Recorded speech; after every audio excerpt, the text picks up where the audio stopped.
Voilà, bonjour à tous. Alors, j'ai l'immense plaisir d'accueillir Daniel Bétrac dans cette série d'entretiens. Ce sera le premier parce que je suis sûr qu'il y aura une suite. On a énormément de choses à discuter.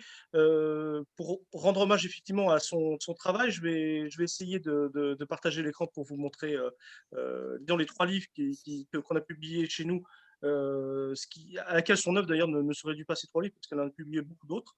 Et surtout, bon, il faut quand même rendre hommage à ce travail acharné qu'elle fait de façon quotidienne sur son blog, parce que je crois que vraiment la caractéristique de Daniel, c'est qu'elle y croit, hein, sans tomber dans l'idéalisme. Voilà, et moi, c'est ça que j'apprécie toujours chez elle. Donc, son blog s'appelle Histoire et Société. Après, d'ailleurs, un nouvel essor, hein, il faut quand même le reconnaître, ça marche du tonnerre de Dieu. Donc, c'est une source d'informations pour le mouvement communiste et bien sûr pour les gens qui ont la curiosité, bien sûr, de s'intéresser à cela. Aussi d'un point de vue mondial, il faut aussi reconnaître qu'elle est aidée par Marianne Dallop qui lui donne énormément de traductions et donc ça en fait vraiment aussi, ça décuple l'intérêt au point de vue international. Et donc, moi, ce que je fais ce genre d'entretien surtout pour parler avec des auteurs. Donc, on prend, disons, prétexte du livre, mais aussi, on peut aussi parler du livre. Là, j'en ai trois à vous présenter. Alors, voilà, écran partagé. Je vais y arriver, je suis pas habitué. Voilà. Alors là, je pense que tout le monde le voit à l'écran. C'est Le temps retrouvé d'une communiste. C'est Les très beaux mémoires de Daniel Bétrac, qui sont parus, si ce n'est pas l'année dernière ou l'année d'avant. Non, c'était l'année dernière. Et 2019. ouais, ouais, 2019, c'était le troisième. Et nous avions publié le livre qu'elle avait fait avec Marianne Delop, URSS 20 ans après, Retour de l'Ukraine en guerre. Suite, comme vous le savez sans doute, hein, en 2014, il y a eu un coup d'État fasciste sur le Maïdan en Ukraine, et ce qui avait motivé Daniel et Marianne pour aller là-bas et faire, parce que j'ai oublié de dire, Daniel est surtout sociologue de formation, euh, Marianne est linguiste. et Marianne est linguiste. Voilà. Et linguiste, elle parle 12 langues, enfin, elle parle des tas. Exactement, oui. Et c'était C'est fabuleux. impressionnant, impressionnant. Elle fait de la traduction simultanée. Tu as l'impression que tu parles. Elle fait ça surtout. Elle parle le chinois, elle parle comme le français, le russe, le turc. Pour elle, et puis quand elle arrive dans un pays, elle se met à apprendre la langue. Et évidemment, les rares langues que j'arrive un peu à Ouais. parler, quand elle arrive au bout de 8 jours, elle parle mieux que moi. Voilà, mais ça, c'est Alors que je mets fantastique. 10 ans, 10 ans Ce avant duo, d'arriver à prononcer une langue. non, ce duo est vraiment très intéressant parce que vraiment, justement, c'est de pouvoir retrouver l'information par rapport à la réalité du terrain. Je montre aussi donc, le troisième qui est 1917-2017, Staline, tyran sanguinaire ou héros national, et qui est aussi fondé sur un voyage en Russie, notamment, pas que. À Mais Kazan et enfin à Saint-Pétersbourg, à Kazan, à Moscou. Et on a toujours avec le même système, grâce à la traduction simultanée, on part sur les routes et on interviewe des gens qui sont, en général, on utilise beaucoup les transports en commun. tout à fait. Et on leur pose des questions, on voit des paysages, par exemple, une statue de Lénine, et on lui dit: «Qu'est-ce que vous en pensez? Tiens, celui-là, pourquoi on l'a pas abattu?» Et on attend les réactions, et alors on discute évidemment grâce à Marianne qui traduit magnifiquement. Mhm. Mais à la fin, mais on en parlera. C'est-à-dire que je pense que moi, j'ai découvert, il faudra que je parle beaucoup de ce que m'a fait découvrir Marianne. Parce que j'étais persuadée, comme beaucoup de communistes, que personne n'avait protesté face à la chute de l'URSS, quoi, que tout le monde avait été d'accord. Et Marianne, qui a une patience d'ange, parce que moi, si je savais ce qu'elle sait et que j'écoute ce que j'écoute, au bout d'un quart d'heure, je m'engueule avec tout le monde.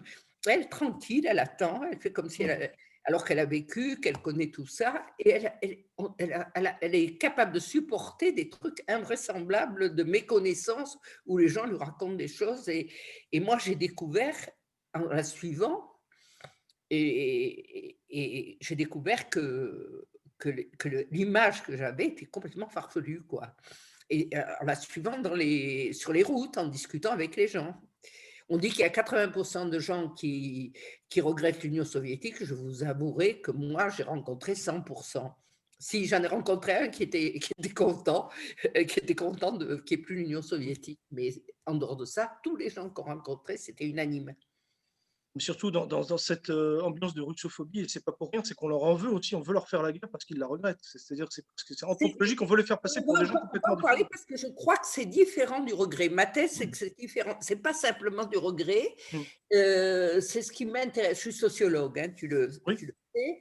Et alors, Marianne traduit, mais je pense que j'ai une capacité à voir et même les mimiques, même les gestes, même la manière dont les gens se positionnent, j'arrive à regarder les gens littéralement, à regarder leur mode de vie et tout ça. Donc, on en discute beaucoup. Le soir, on discute toutes les deux de ce qu'on a vu.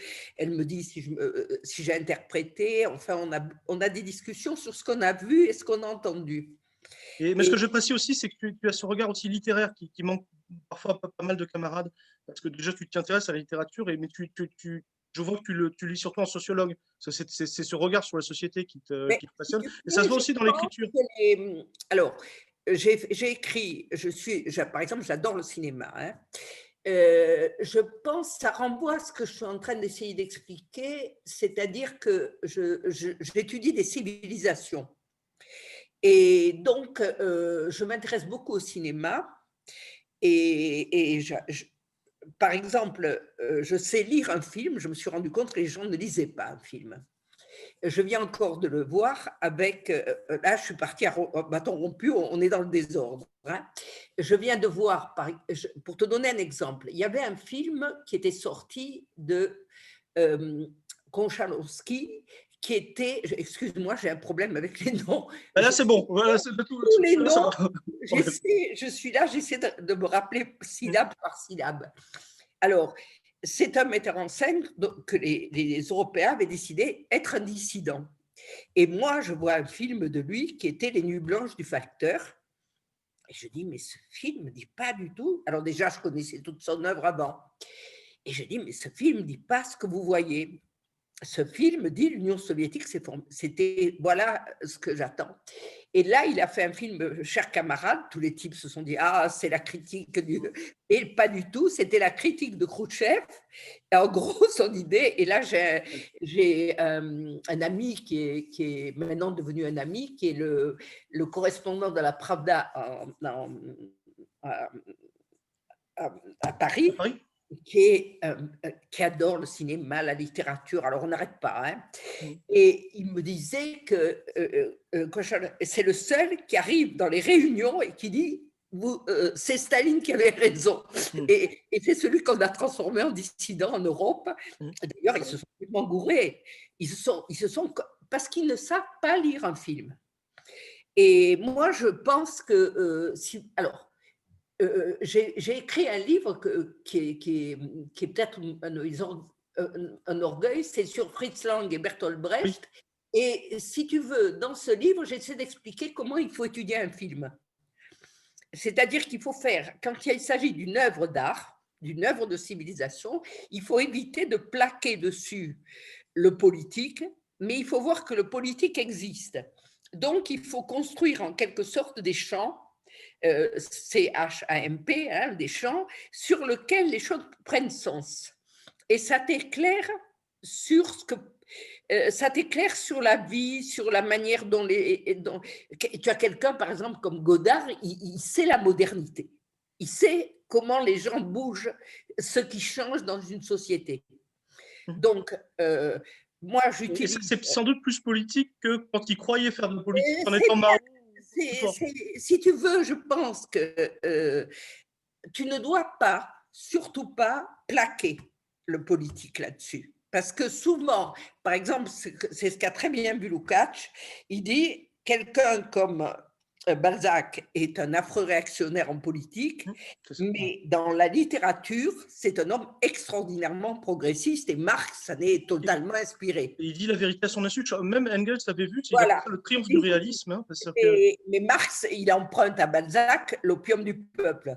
sûr, ouais. Mais pour lui, c'est la religion, alors pour l'autre, c'est la roulette. C'est le jeu, quoi. Donc, si tu veux, il faut voir que des auteurs peuvent te dire la vérité en étant parfaitement réactionnaires. Et que donc, il ne faut pas confondre leurs opinions politiques. Alors, tu as des salopards, ceux-là, si tu veux, pour moi, par exemple, Céline, c'est la totale. Hein. Je ne défends absolument pas Céline parce que je dis qu'il y a le même langage dans Voyage au bout de la nuit et dans Bagatelle pour un massacre. Il est ructe. Donc, je ne suis absolument pas… Et il y a des gens comme ça qui mentent quand ils écrivent. On est toujours dans l'émotionnel, il le dit, il en fait une esthétique de l'émotion. Voilà. Alors qu'au contraire, Aragon disait, moi, j'écris pour apprendre. On est aux antipodes. Bon, on parlera d'Aragon. Hein. Je pense que moi, ce qui m'intéresse, c'est paradoxalement, je suis à la fois très politique parce que je me suis engagée, comme tu dis, j'y crois. On peut m'accuser de tout. On peut m'accuser de tout, ça ne peut pas croire à ce que je dis. Hein. Donc, j'ai toujours cru en ce que quand je m'engage et quand je dis c'est ça. Mais en plus, le drame, c'est que j'ai pas d'amis avec ce système. J'ai pas d'alliés. C'est ce que me reprochait mon mari. L'ami de la vérité n'a pas d'amis, hein, comme on dit. C'est-à-dire que je suis tellement engagée que mon allié, mon mari qui était, enfin le premier qui était un fin politique, mes deux amours qui étaient tous les deux des fins politiques, me disaient tu es une catastrophe parce que tu n'as pas d'alliés. C'est-à-dire que j'arrive dans un endroit et je défends ce que j'estime juste, mais il ne me viendrait pas à l'idée de faire des manœuvres pour avoir des alliés dans une assistance. Si tu as tort, si j'estime que tu as tort, tu peux être mon principal allié, je te coule. Pas je te coule. Non, mais c'est un rôle oppositionnel. C'est un rôle de tribun de l'opposition, c'est normal. Bon, il y a des gens qui sont plus pour ça que d'autres. Pas que de l'opposition, au contraire. Je pense que même dans un… Je dis toujours d'ailleurs qu'on m'accuse d'être stalinienne. J'aurais été la première à partir. J'étais la candidate idéale. Non pas. T'as pas le profil au point de vue psychologique, quoi. Pas à cause de Staline, qui m'aurait même pas connue, mais à cause d'une espèce de salopard dans un coin. On aurait été complètement différents dans une autre époque. Qui aurait été le premier à trahir. Je sais exactement le profil du personnage et qui m'aurait dénoncé, tu vois. Mais parce que, si tu veux, je crois qu'il faut dire qu'il faut prendre le risque de se tromper.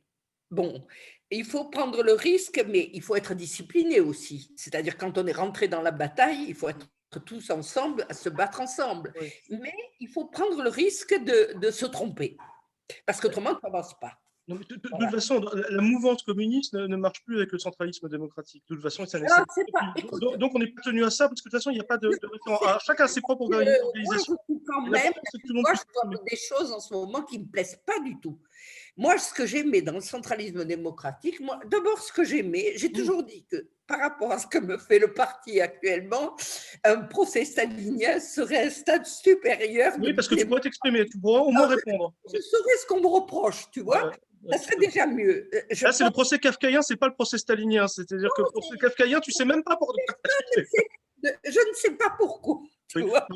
D'ailleurs, les nouvelles recherches montrent que, d'une certaine manière, les trotskistes avaient beaucoup de choses à se reprocher et qui étaient réelles, qu'il y a eu une véritable procédure dans les procès staliniens. Mais ça, c'est encore un autre sujet. Mais en tout cas, si on prend dans cette acception du terme, effectivement, oui, tu as raison. Non, alors, je t'explique par rapport à ce qui est, d'après moi, intéressant dans le centralisme démocratique. Bon, ce à quoi je tiens beaucoup, là, je le vois en ce moment. Je suis très, très choquée par le fait que des gens, on enlève la possibilité.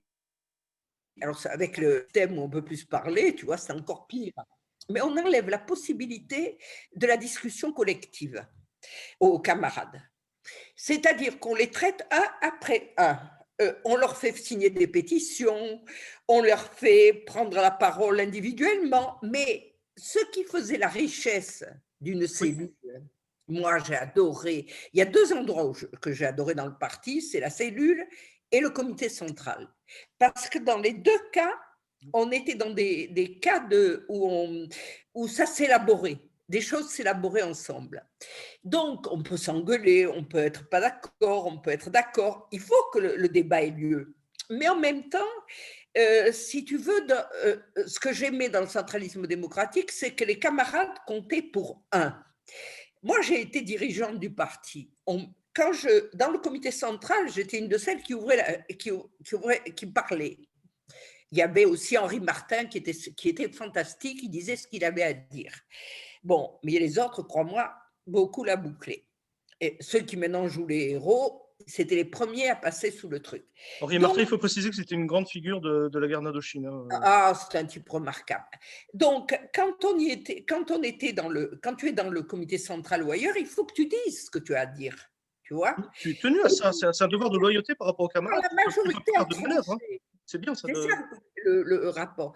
Quand la majorité a tranché, tu es, toi, un dirigeant. Tu as accepté. Moi, tout bien réfléchi, je n'aurais jamais dû accepter. Mais j'ai accepté d'être dirigeante du PC. Quand j'avais fini, pendant 15 ans ou 17 ans, j'ai été membre du comité central. Eh bien, pendant tout le temps où j'étais membre du comité central, quand je sortais du comité central, j'avais accepté la ligne qu'on avait élaborée collectivement. Donc, je n'allais pas raconter ma vie à moi, qui n'intéressait personne. J'allais discuter avec les camarades de ce qui avait été dit au comité central.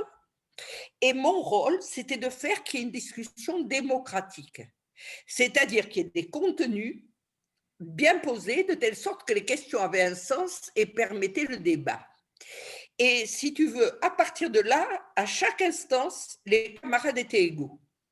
Ils devaient avoir le droit, ils étaient maîtres de leur parti. Aujourd'hui, ce n'est plus le cas. Il y a une social-démocratisation du parti où on te dit parle que ce jour tu m'intéresses, mais tu ne sers à rien. Alors que tu es devenu un adhérent, plus un militant. Le seul militantisme qu'on te demande, on a décidé qu'un tel serait élu, donc tu fais campagne électorale pour lui. Mais ce n'était pas du tout ça. Moi, je n'aurais jamais accepté ça.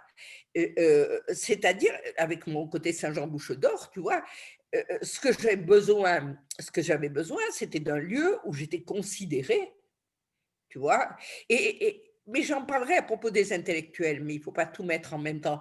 Mais je pense que je suis tout à fait partisan du centralisme Ah oui, démocratique. moi aussi, il n'y a pas de problème. Mais je dis, dans la mouvance communiste, en règle générale, bon, bah, chacun peut s'exprimer un peu, puisqu'il y a différents groupes, organismes, etc. Bon, mais, effectivement, je pense que ceux qui vont le plus loin sont ceux qui appliquent le centralisme démocratique. Ça veut dire centralisme et démocratie, les deux.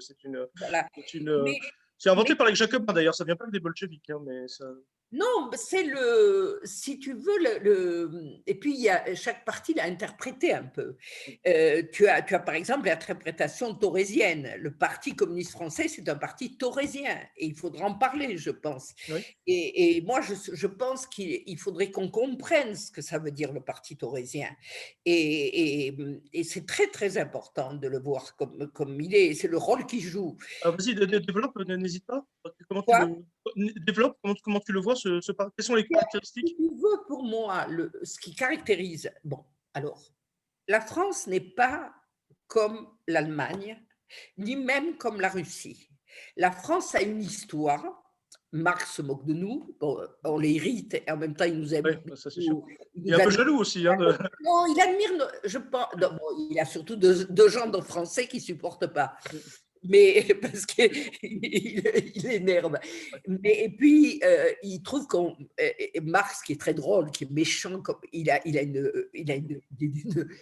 perfidie quand il dit l'agneau de Dieu révèle la nature moutonnière du chrétien. Mais tout le temps, il a fait. Tout le temps, il fait. C'est superbe. Je ne connaissais pas, mais c'est superbe. Oui, oui, non, mais tout le temps. Moi, je pleure de rire quelquefois en lisant Marx. Alors, Engels, c'est beaucoup moins drôle.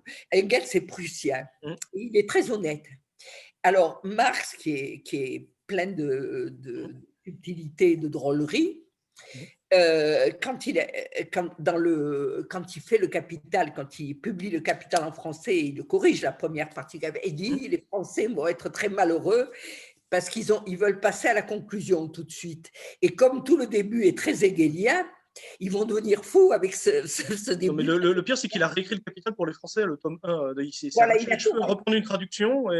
Non, mais en même temps, comme il dit, il dit pour arriver à la science, il faut franchir des trucs ardus et les Français devront s'y habituer. Donc, Althusser a tort de vouloir nous faire supprimer toute la partie, oui. le début. On l'a eu très dur, c'est avec les Jacobins français de 48. Non, mais les Louis Blanc, les Cossidières. Ce qu'ils trouvent chez les Français, ils nous appellent le pays de la lutte des classes. Ça, c'est sûr. Il a la lutte des classes est portée jusqu'au bout, je crois. Que c'est le terme. Voilà. Il a une expression que j'adore. Il dit « En France, Kant devient Robespierre ». C'est-à-dire que ça passe à l'action politique. C'est le peuple le plus politique au sens où tout d'un coup, clac, ils interviennent et ils bousculent les choses. C'est quand même extraordinaire. On est quand même dans tout le 19e siècle et dans la Révolution française, mais aussi tout le 19e siècle. On va voir la Commune de Paris. On est le peuple qui tout d'un coup déferle. Et au moment où on s'y attend le moins. Hein, c'est-à-dire tout d'un coup, ça leur prend. Bon. Et Marx est là, et alors on connaît bien sûr les luttes des classes en France, qui est fabuleux, mais on connaît moins bien les textes qu'il a écrits quand il arrive en Allemagne, et en particulier tous les textes qu'il a écrits aux Allemands qui le désespèrent aussi. Ah oui, dans la Nouvelle Gazette rhénane, oui, peut-être. Oui, voilà. Non, pas c'est fini. Dans la Nouvelle, il écrit un texte que j'aime beaucoup, où il explique justement ce qu'il ne faut jamais s'allier avec la bourgeoisie. Il ne faut jamais se soumettre à la bourgeoisie. Plus on est faible, moins il faut se soumettre. Oui, ça c'est vrai. Voilà, non, mais il y a plein de choses comme ça. Marx est bon. Et si tu veux, il nous donne comme exemple les Français. Alors, autant les autres, les Allemands, teutons, qui sont capables de se détester, de s'en vouloir à mort pour un point théorique non résolu, tu vois, autant nous, on n'a pas l'âme théorique. Donc, on est entre la lutte des classes déchaînée et nos élus qui mafiotent, qui sont toute la journée dans le compromis. Et on est aussi avec une classe ouvrière qui a compris à la Commune de Paris qu'il ne fallait surtout pas se mettre à la remorque de ces salopards de la bourgeoisie. Ils sont les premiers à avoir compris ça, parce qu'ils se sont pris bel et bien. Ils ont compris que la Révolution française et l'unanimité avec la bourgeoisie, c'était terminé, et que les types, ils crevaient les yeux des types avec les ombrelles, les femmes, etc. Donc, ils ont compris que la bourgeoisie, c'est terminé. Résultat, c'est le syndicalisme révolutionnaire avec comme seul objectif la grande grève générale qui horripile la plupart des marxistes. Parce que c'est Rosa Luxembourg, c'est tout ça qui dit « Mais qu'est-ce que vous avez avec votre grève générale? Vous faites grève contre vous-même. Organisez-vous, faites un parti, y compris dans l'entreprise, partout, faites un parti qui prendra le pouvoir d'État. » Oui. Ils partent, grève générale. C'est le mythe sorélien, oui. Et il dit, mais les types disent « Mais quel est votre objectif? Où vous allez ?» C'est ça ce que reproche Marx. Il dit les Français ne savent pas où ils vont. Bon. Donc, si tu veux, il y a tout ça qui se mêle, les guédismes. C'est le méli-mélo, les Français traditionnels. Et Torres est arrivé avec un espèce d'esprit de génie à unifier tout ça. Moi, quand je vois un de mes problèmes avec tous ces gens divers, etc., c'est que je les ai tous vus au parti. Gasto, O'Haraud, tout ça. Pour moi, c'est tous des membres du parti, tu vois. Pour moi, ils sont du Parti communiste français. Ah ouais, non, chacun a apporté un bout de Parti communiste. Avec voilà, chacun a apporté un bout. Chacun a apporté un bout. Et je vais en fait. Continuer longtemps. Rome n'est plus de Rome, hein, c'est ça. Vous allez continuer longtemps. Torres a pris tous ces bouts. il se récupère du groupe Barbé-Célor, il se récupère Biou, il récupère les types qui sont… Barbé Célor, je ne sais plus, je crois qu'ils ont tellement mal fini dans la collaboration. Peut-être Oui, des gens de ce groupe, oui, c'est ça que tu veux dire, oui. voilà. Non, mais si tu veux, comment il s'appelle, Biou, il faisait partie du groupe, il l'a récupéré. Nous, on en a hérité à Marseille. Quand on avait Biou, tu vois, il nous cadrait. Hein. D'accord. Alors, il était resté reine, hein, le personnage. Donc, par rapport à ça, il a réussi à faire… Tu as aussi Montmousseau. Quand Montmousseau arrive à le représentant du syndicat, quand il arrive à Lénine, Lénine lui dit… Pourquoi tu ne rentres pas? Tu veux que je rentre avec ces mecs-là qui sont des pourris dans ce parti de pourris. Il dit, mais tant que tu ne rentreras pas, il sera un parti de pourris. Et Montmousseau rentre. Donc, Torres prend tout ça et il arrive avec une ligne d'une simplicité biblique. D'abord, il est la classe ouvrière, mais cette classe ouvrière est celle qui n'a jamais trahi.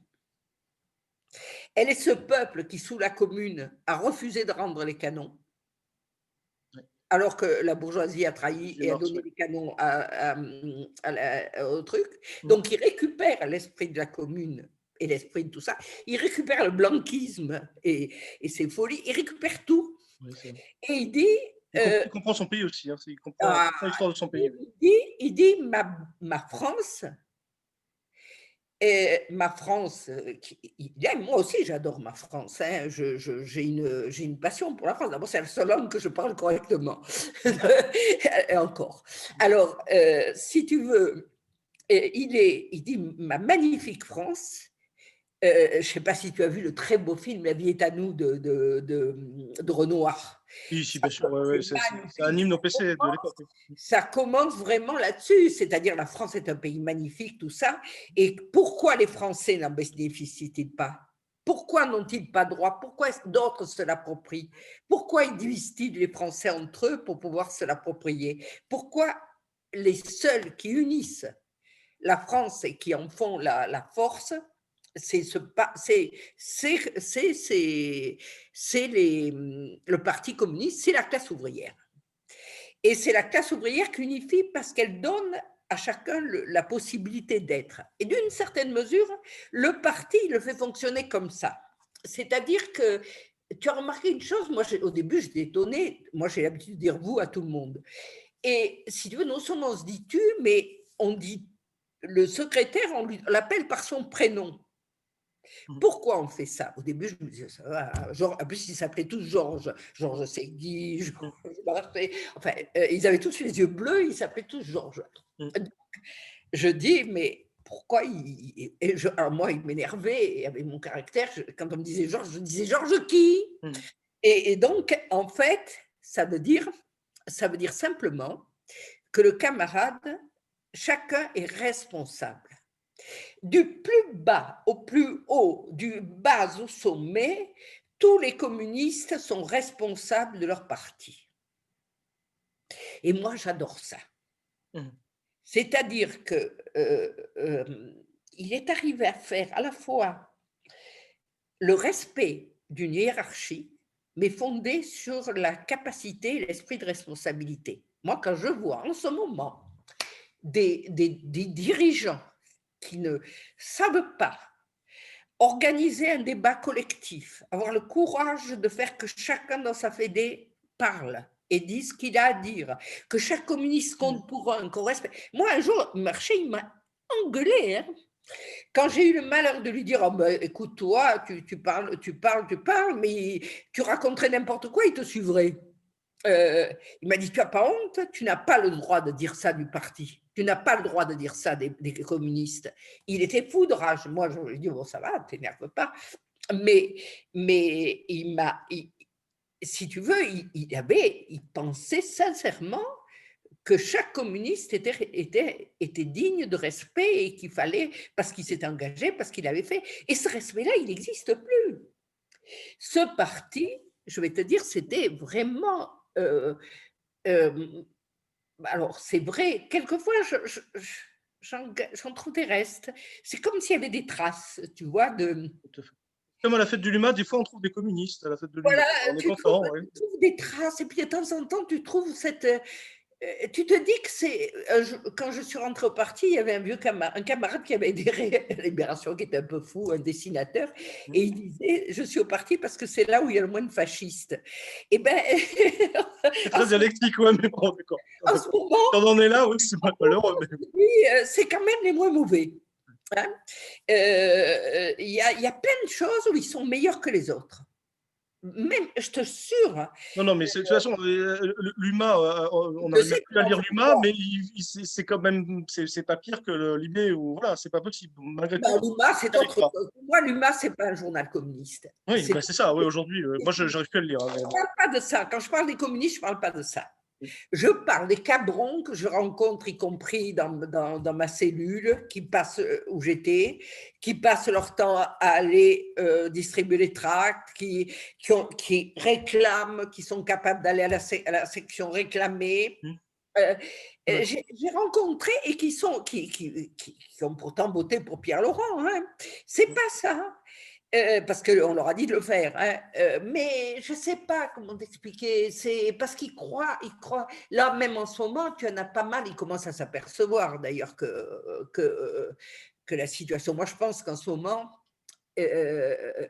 toutes les manœuvres auxquelles on assiste, c'est parce que la, je dirais, ceux qui ont déjà été en minorité au 38e congrès se rendent compte qu'ils perdent par rapport à la base. Et donc, il ne faut surtout pas qu'elle s'exprime. C'est pour ça qu'ils font toutes Hum. ces manœuvres. Parce que je pense que les communistes, déjà quand tu écoutes les gens dans la rue, ce n'est pas des imbéciles. Tu serais étonné du discours qu'ils tiennent, tout c'est pour leur profit, tout c'est pour ça. Ah oui, Tu as, ça n'a rien à voir avec ce que voilà, veulent les tu as médias, une oui, prise oui, ça c'est de sûr. conscience, Hum. et cette prise de conscience, elle est quand même plus forte chez les communistes. Eh bien, euh, ça existe. Hum. C'est-à-dire que tout ça existe et regarde cette obstination qu'ils ont mis à ne pas vouloir changer de nom. Tous les congrès, la direction liquidatrice, si Ouais. tu veux, venait et leur disait il faudrait changer de nom. Et ils Ouais, ouais. disaient non, Mais c'est non. vrai que tout le monde parle aussi du plus grand parti de France, qui est le parti des anciens communistes. C'est de toute façon qu'il soit dedans, dehors, etc. Toute la mouvance communiste qui se revendique de la grande histoire, de l'histoire glorieuse du PCF, c'est énormément de monde. Et c'est un trésor politique, c'est un Le trésor de parti, savoir. c'est encore, ne crois pas, le parti, c'est encore énormément de monde. Hein. Quand tu n'as pas, quand tu vois, Hum, tu fais le compte de ce que sont les partis aujourd'hui. Ah oui, ça c'est sûr. Ouais. Ah, ça a Voilà. toujours été un parti de masse par rapport Voilà, au par reste. De toute rapport façon, aux autres, oui, c'est sûr. je vais te dire, les tares du parti actuellement, je trouve que ce parti est très français. C'est-à-dire qu'il a hérité de toutes les tares de la société française. Alors, il n'est plus une avant-garde, c'est net. Il s'est dilué dans la société française, Hum. mais il demeure c'est là où tu trouves le plus de gens désintéressés, le plus de gens capables de... Alors, tu trouves aussi des emmerdeurs faits, parce que moi, qu'est-ce que je prends quand tu as un désaccord, tu vois, dans une fédé comme la mienne, tout le monde te tape sur la tête. Mais en même temps, tu sais que ce sont des gens qui sont désintéressés, il y en a, même tu as beaucoup de jeunes que tu vois arriver qui sont autres, tu vois, tu sens que celui qui s'engage dans ce parti ne s'y engage pas sur les mêmes bases que les autres. Voilà. Mais Oui. pour moi, je te dis la vérité, Emmerich, Hum, j'ai du mal à imaginer que ceux qui ne sont pas au parti, c'est ce que je leur reproche, hein, hum. sont pas communistes. Tu vois, je leur dis, mais qu'est-ce que vous foutez dehors? Tu Ah oui, connais. oui. Non, mais enfin, il y a tellement d'histoires personnelles. Il y a aussi des gens qui se sont fait virer à coups de barre de fer du parti. Donc, et il y a des gens qui ont passé leur temps à essayer de redresser Et les torts. Et à moi, force de redresser, ils ont l'impression qu'ils n'ont rien fait. Donc, ils veulent construire à côté, quoi. Voilà. Mais bon, tu crois que ce que j'ai pris, moi, pour me non, retirer les non, non, vêtements, bah oui. Non, mais tu sais, on sera d'accord sur le constat. On sera pas forcément d'accord sur les conclusions. Mais je crois qu'il y a autant de conclusions que de communistes en ce moment. Donc, je pense que c'est. non, non, je pense que c'est de l'ordre du débat. Voilà. C'est-à-dire que moi, je le conçois comme ça. C'est-à-dire qu'on est tous confrontés à des questions communes. Euh, cette société, tu vois, fondamentalement, l'état de la France aujourd'hui, quand tu vois le nombre de types qui ne votent plus, qui sont écœurés, et la montée là-dessus du Front National comme solution, comme unique alternative, tu te dis, et les gens n'en veulent pas en même temps. Oui, non, ça c'est vrai. Tu te dis que tout ça, moi, c'est ça l'essentiel. Mon problème à moi, c'est pas mon, Oui. c'est dans quel moment nous sommes et de quoi on a besoin. Tu vois? Et c'est ça qui me fait faire mes choix. Si je faisais mes choix pour des raisons personnelles, il y a jamais je serais plus communiste. Non, c'est pas vrai, je serais communiste à cause de Cuba et à cause de tout ce que j'ai rencontré à l'extérieur. Et on va en parler de Cuba, hein, aussi. D'ailleurs, je crois on s'était pas vraiment mis au point, mais on s'est dit on va commencer à parler du parti avant, parce que sinon on va déprimer tout le monde. Donc, et terminer peut-être sur Cuba, parce que c'est quand même un peu plus folichon, quoi, c'est sûr. Non, non, mais c'est vrai que je parlais Je trouve que si tu veux, euh, je ne suis pas quelqu'un. Bon, Aragon me disait, se moquait de moi, il me disait, parce que je lui disais, vous êtes pessimiste, il me disait, être optimiste, ce n'est pas un métier. Et, comment ça s'appelle? C'est vrai que j'ai un côté assez gaudiche, moi, c'est-à-dire, allez, beau jour, c'est-à-dire, je cherche toujours une issue, tu vois. Ah oui, il ne faut pas désespérer. Oui. Je ne veux pas accepter l'idée de me résigner. Le seul péché, c'est le désespoir, hein, oui, c'est sûr. D'abord, je vais te dire, là, j'ai fait passer un texte sur la mort de Victor Jara, qui est magnifique. Écoute, ce texte, je viens de le faire passer à tout le monde, je l'ai traduit. Et écoute, c'est super, c'est extraordinaire. Et il souffre, on lui a fait voir. Et à la fin, il meurt en souriant, en regardant son bourreau en souriant et en disant, espèce de connard, tu vas voir ce que tu vas prendre. Eh bien, j'ai toujours espéré que, bon, si tu veux, tu connais mon histoire, je suis née dans une famille juive et j'ai vécu, petit enfant, la fuite devant les nazis. Et pour moi, c'est l'armée rouge qui m'a délivré, quoi. J'étais complètement... bon, c'est pas métaphorique, c'est très vrai. Je leur dois ma vie. Oui. Donc, et aux communistes, pour moi, c'était les héros, les magnifiques. Eh bien, je m'étais dit, si un jour ils m'emmènent en camp de concentration, qu'est-ce que j'aurais fait? Je ne veux pas y aller comme un mouton. Je veux y aller, j'aurais fait sauter des ponts, parce que j'avais la bataille du rail dans la tête. J'aurais fait n'importe quoi, j'aurais tout fait, mais quand ils m'emmèneront, et après, quand j'ai lu ce texte de Victor Jara, j'ai dit, j'espère que j'aurai encore la force de les regarder en riant et en disant, espèce de connard, tu vas voir ce que tu vas prendre. Et les fascistes qui ont eu le bon goût de lui couper les bras parce qu'ils jouaient de la guitare. Ouais, c'est atroce. Il y a un degré dans l'odieux qui n'appartient qu'aux fascistes. Hein. Voilà, c'est atroce ce qu'ils lui font. Donc, si tu veux, le truc, c'était vraiment, pour moi, il y a cette idée, ils ne mourront pas. Tu vois? Et ça suppose que quand je vois... le pessimisme est un luxe que je ne peux pas me permettre. Voilà, c'est aussi bête que ça. C'est-à-dire que où c'est la mort, où il faut choisir de faire quelque chose. Donc, partout, tout le temps, je me pose la question, qu'est-ce qu'on peut faire? C'est pour ça que quand j'ai rencontré les Cubains, j'ai rencontré... alors, là, oui, comme le son, ça, de courage et de détermination, il n'y a que les Cubains. Au moment où on leur en fout encore une avoinée, ça leur donne l'idée de ce qu'ils pourraient faire pour... c'est un mélange d'idéalisme, d'héroïsme et de bricolage de génie de Cuba. Ils bricolent toute la journée, un peu comme leur voiture.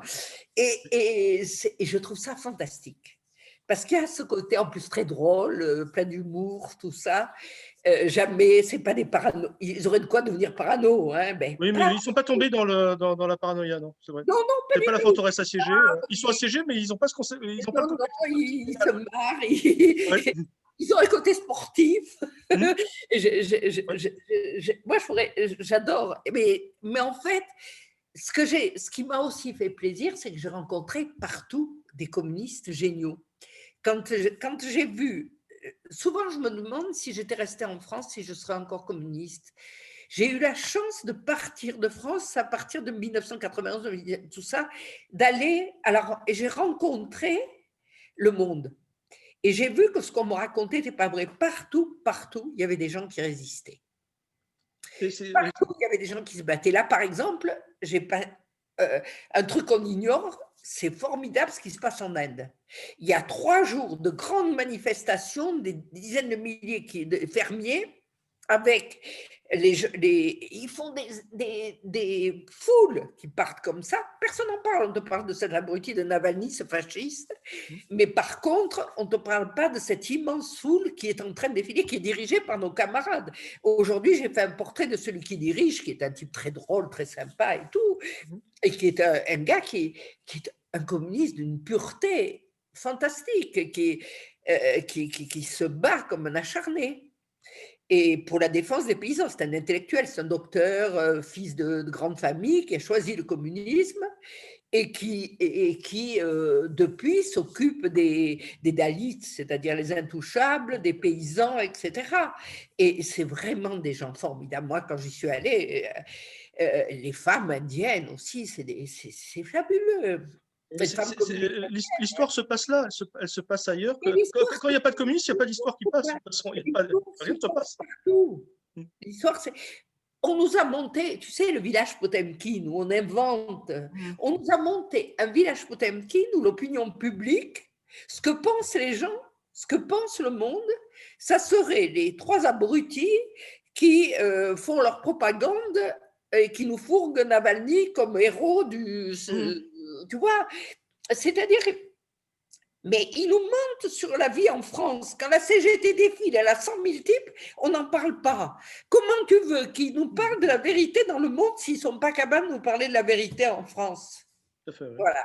Bon, je suis très bavarde. S'il parle de toi, c'est que tu as fait une connerie. De toute façon, c'est systématique là. C'est clair. Moi, je sais que mais même, tu sais, que quand mon site monte à 70 000 lecteurs dans la journée, ce qui est arrivé… Tu te dis merde, qu'est-ce que j'ai fait? J'ai fait une connerie, j'ai dit une connerie. Et ça n'a pas raté. En général, et sans le faire exprès, je suis tombée dans un peu de complotisme ou un truc comme ça. Voilà. Ah, c'est sûr qu'en plus, en cette période de pandémie, les gens sont un peu décontenancés. Hein. Bon, non, mais ils sont en train… alors que ce n'est pas vrai. C'est pas vrai. Ce n'est pas comme ça que ça fonctionne. Ils ne savent plus quoi faire. Écoute, quand tu vois la manière dont ils gèrent le Covid, non seulement c'est des salopards qui cherchent leur profit, c'est des gros incapables. Alors, oui, c'est des incapables, oui, c'est ça. C'est pour ça que le complot, c'est leur prêter une capacité de manipulation qui est énorme. C'est-à-dire, c'est énorme.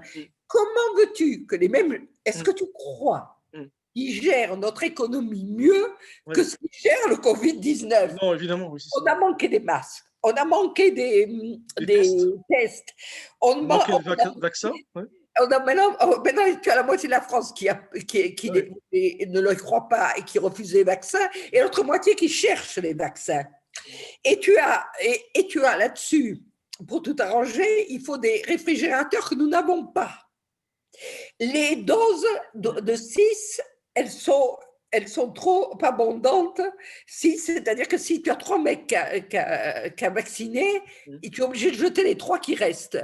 C'est-à-dire que tout est mal fichu. Oui. Alors, comment tu veux que cette bande de branquignoles, arrogants, soit capable de gérer… moi, je leur confie rien, ces mecs-là. Tout à fait. C'est des nuls. Ah, c'est sûr qu'ils servent leurs intérêts avant tout et pas ceux du peuple, ça c'est sûr, mais en plus, mal, oui, ça c'est sûr. Comme des gros nullards. C'est-à-dire, regarde le bordel qu'ils sont arrivés à créer aux États-Unis, regarde le bordel qu'ils sont arrivés dans tous les pays capitalistes à créer. Oui. Bah, fondamentalement, il y a une crise. Hein, systémique derrière tout ça. Non seulement ils sont méchants, mais ils sont bêtes. Et, si tu veux, ils veulent nous faire croire. Non, parce que les complots, ça existe dans l'histoire, mais le complotisme, c'est d'imaginer qu'il y a une puissance surintelligente et que toi, tu n'es rien, tu peux rien faire. Il y a un con.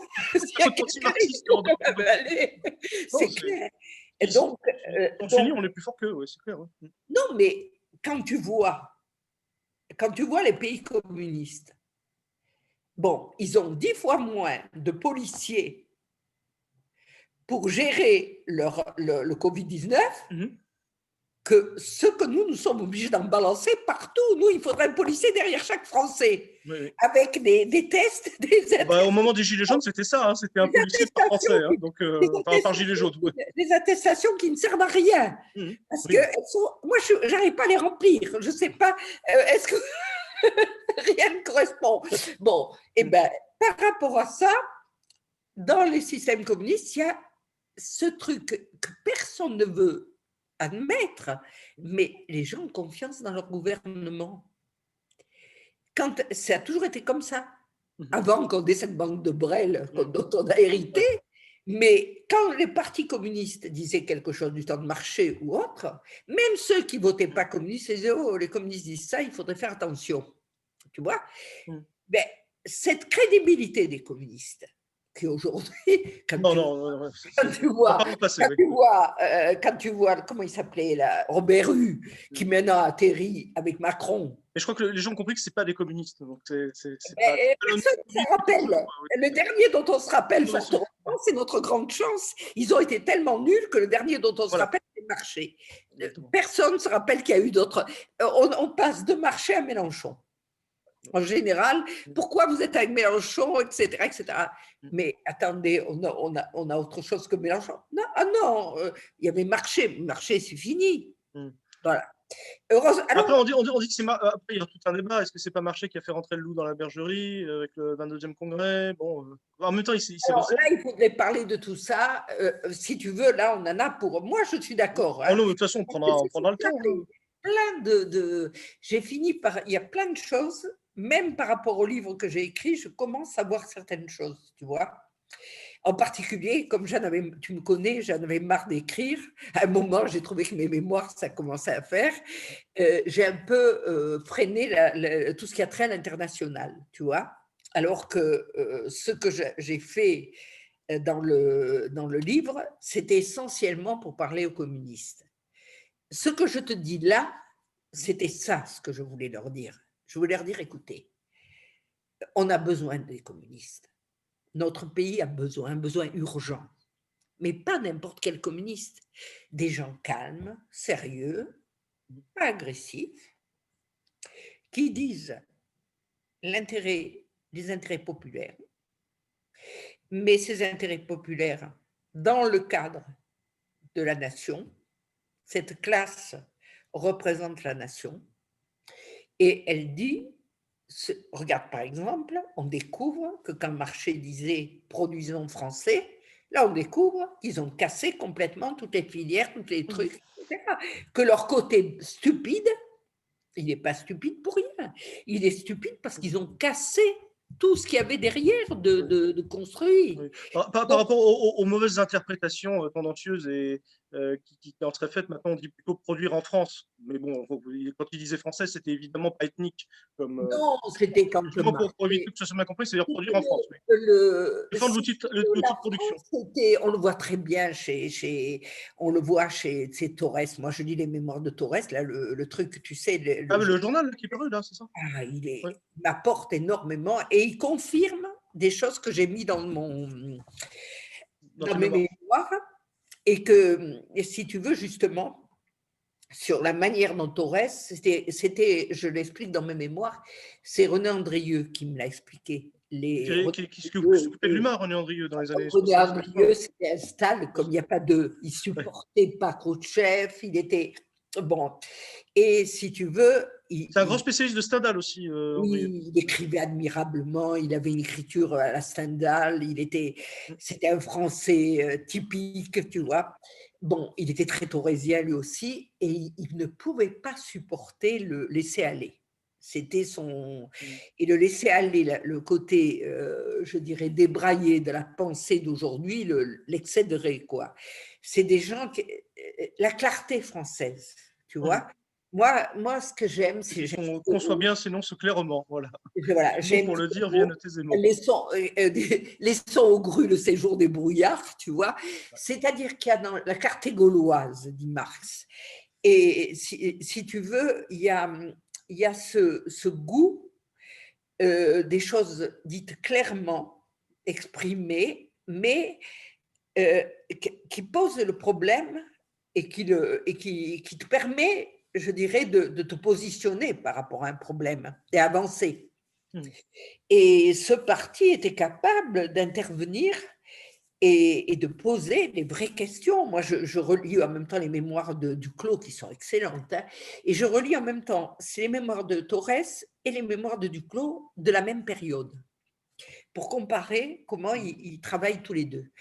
Écoute, tu as Duclos, il apporte énormément. Quand par exemple, pendant la guerre d'Algérie, il faut le relire, la manière dont il dit à Debré, qui veut faire l'Algérie française et tout, il dit ne jouez pas à vouloir faire l'Algérie française, ne vous attribuez pas à la France, même là-dedans, parce que vous ne faites. Il montre comment les pétroliers en Algérie sont en train de se vendre déjà aux Américains pour la zone pétrolière. Il dit, vous nous jouez l'Algérie française, mais vous êtes déjà en cheville avec les Américains. Donc, vous ne mettez pas la France là-dedans. Oui, c'est ça. Ne mettez pas la France là-dedans, s'il vous plaît. Et je te jure, voir le personnage de Duclos, hein, il te les envoie. Et c'est très beau. C'est-à-dire qu'à chaque moment, et moi là par exemple, je voyais le texte de Stora aujourd'hui, et je me dis, mais qu'est-ce qu'il fout dans cette galère? Tu ne vas pas essayer de réconcilier la France et l'Algérie avec un type comme Macron, qui est de ceux qui entretiennent l'hostilité entre nous. Tu ne feras pas avec lui. Donc, il faut que, si on a un rapport de décolonisation avec, il faut l'avoir en tant que communiste. Oui, c'est-à-dire un rapport où, si tu veux, on dénonce ce qui empêche l'amitié entre les peuples, ceux qui sabotent la France. Moi, je sais que, tu sais, je pense que c'est une des choses que j'ai ressenties. Bon, je suis une internationaliste, mais j'ai toujours eu à cœur, et ça c'est le parti qui me l'a appris, de ne faire des choses que si je ne trahissais pas mon pays en même temps, mais au contraire, je le grandissais. C'est-à-dire que j'agissais quelquefois, pas de la même manière que ce que mon pays agissait, je le dénonçais, mais au nom de ce qui aurait fait du bien à mon pays. Jamais, jamais j'aurais fait du tort à mon pays. Et je crois que ça, c'est le parti qui me l'a appris. Tu vois ? Parce que le pays, de toute façon, c'est la nation, comme tu dis. Hein. Notre conception du pays, c'est la nation. Donc et international, ça veut pas dire, ça veut dire internation. Oui, alors pour être internationaliste, il faut que les nations se rencontrent et s'interpénètrent. Là, je pourrais te parler longuement parce que j'ai beaucoup aussi, je parle aussi de Ponomarev dans mon livre. Oui. Et si tu veux, ce qu'est l'international, l'apport du communisme à l'international, le communisme, il a réussi cet exploit de faire que la vision kantienne de la paix devienne une réalité par la souveraineté des peuples. La vraie souveraineté des peuples. Kant, c'est le grand point de vue cosmopolite des Lumières. Hein, alors, Kant, si tu veux, c'est celui Kant, bon, c'est la Révolution française, mais Kant, c'est celui qui apporte l'idée de la paix, il appelle ça la paix éternelle. Attends, la paix éternelle entre les nations, oui. Non, la paix éternelle ou quelque chose comme ça. C'est-à-dire sa proposition est la suivante. Il faut que les nations se respectent dans la souveraineté à condition qu'elles soient des républiques. Qu'est-ce que ça veut dire ? Une monarchie peut être une république. Pour qu'il y ait république, il faut qu'il y ait constitution, contrat social. C'est-à-dire que les citoyens se soient engagés en tant que citoyens. Donc, tu peux avoir une monarchie constitutionnelle et ça devient une république. Donc, les communistes, ce qui est une idée abstraite, les communistes vont jusque-là, on peut dire que jusqu'à ce que les communistes interviennent avec l'URSS, toutes les relations internationales sont basées sur la guerre Et la diplomatie, alors, la diplomatie se fait sur 2 modes. Soit on marie les têtes couronnées entre eux, soit pour se prendre des morceaux de terre les uns aux autres, on fait la guerre. Et la diplomatie intervient comme sanction de la guerre. Là, pour la première fois, la diplomatie va intervenir avant la guerre pour l'empêcher. Sur la base, les rois et les puissants ont intérêt à la guerre, mais les peuples en souffrent. Donc nous voulons la paix. Mir. Et si tu veux, on ne voit pas assez ce qu'a été 1917 et la transformation, c'est Lénine au congrès de Rapallo, tout ça, qui intervient là-dessus. Tu vois? C'est vrai qu'il y a le projet perpétuel de Kant, et puis c'est lié aussi au contrat social de Rousseau, mais d'ailleurs, voilà, c'est la même chose. Rousseau c'est le même phénomène. C'est le contrat social. Comme fondateur, ce n'est plus la monarchie qui détermine ton appartenance en tant que sujet, mais c'est toi qui deviens acteur, protagoniste en devenant citoyen parce que tu signes un contrat social. Et la Constitution, ça sert à ça. Donc, si tu veux, on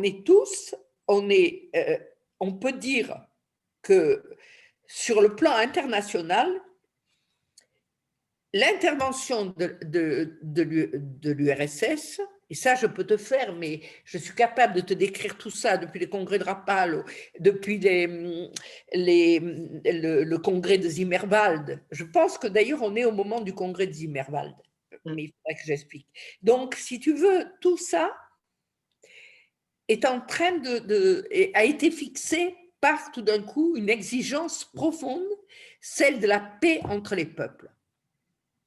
Et partout où tu as un communiste, où tu as des communistes, ils se battent pour la paix entre les peuples. Et c'est pour ça que je suis en colère contre aussi la section internationale et tout. Qu'est-ce que ça veut dire? On va faire des sanctions à un type parce que c'est un dictateur ou ceci. Tu es le dictateur de qui? Ce qu'il faut, c'est respecter la souveraineté des peuples. Et si tu veux… La charte de l'ONU, le droit international, oui. Respecter le droit. Ça aussi, c'est une victoire de l'Armée rouge, la charte de l'ONU. Il vaut mieux que l'ONU, d'ailleurs, mais il faut rappeler à l'ONU sa charte, en fait. Il y a tout ça. On est riche de tout ça. C'est nous qui avons porté ça, les communistes. On a révolutionné, on a transformé la civilisation humaine. Oui. Donc, moi, je suis très fière de tout ça. Et j'ai l'impression, tu sais, qu'on a fait honte à des pauvres gens qui étaient des naïfs et qui étaient tellement persuadés que tout ce qu'ils faisaient était bien. Tout d'un coup, on leur dit: ce que vous avez fait, c'est affreux, vous êtes des nullards, vous êtes rien du tout. Mais ces pauvres gens, ils sont malheureux. Et moi, comme une idiote que je suis, comme d'habitude, toujours croyant, je me dis, bon, il faut que je leur dise ça.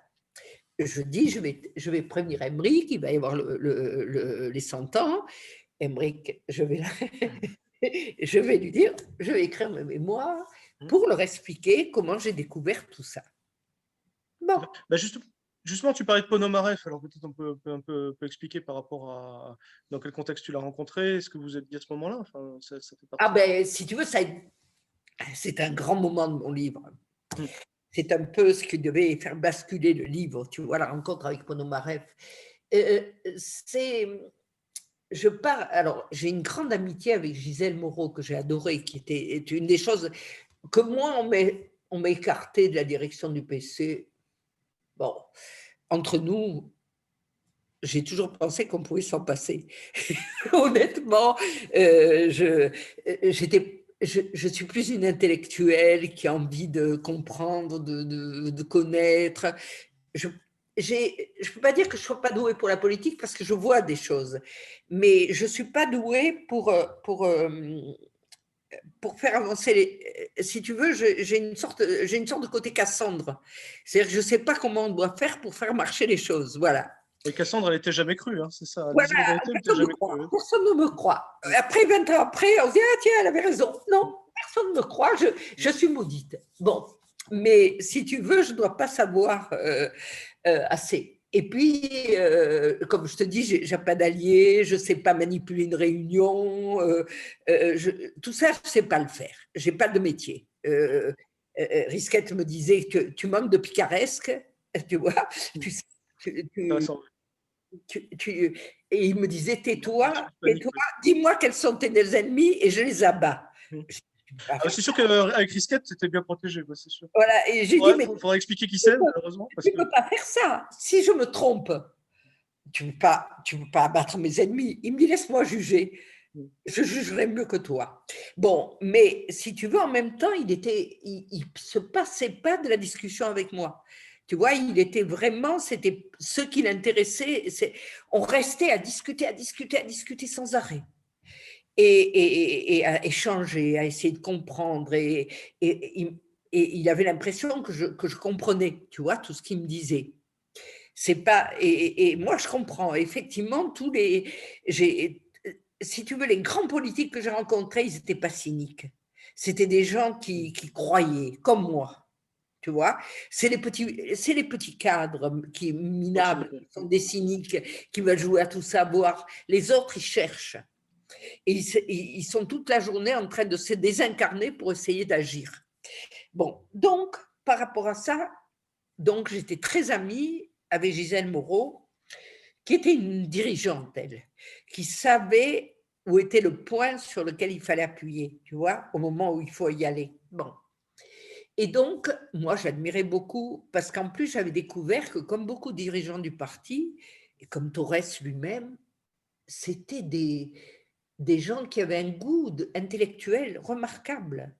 Tu ne peux pas t'imaginer le plaisir qu'on avait à discuter. On allait au cinéma ensemble, j'expliquais le film tel que j'avais vu, je lui ai parlé, je lui ai parlé qui était la psychanalyse, qui était Lacan, qui était le truc.